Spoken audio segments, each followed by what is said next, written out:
Hi everyone. కూర ఏం చూపిస్తున్నాను అనుకుంటున్నారా? కూర చికెన్ కర్రీ చేస్తున్నాను.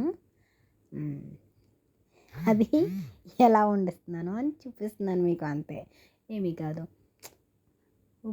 ఉల్లిపాయలు మామూలుగా అందరూ వండుకునేలానే వండుతున్నాను, కాకపోతే మీకు చెప్తున్నాను అంతే.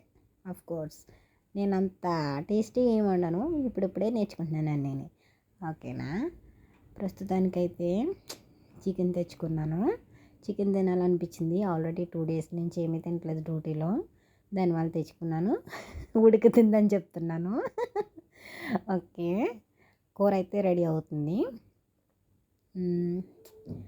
దానివల్ల కొంచెం మీరు వెయిట్ చేయాలి. అంటే కూర గుమగుమలాడేస్తుందండి, చాలా బాగుంది.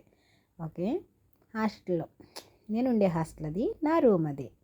ఓకే, ప్రస్తుతానికైతే ఎవరూ లేరు, నా ఫ్లాట్లో ఎవరూ లేరు, అందరూ డ్యూటీలకు వెళ్ళిపోయారు. నాది 8 hours డ్యూటీ ఈరోజు, అందుకే నేను ఎర్లీగా వచ్చి వంట చేసుకుంటున్నాను.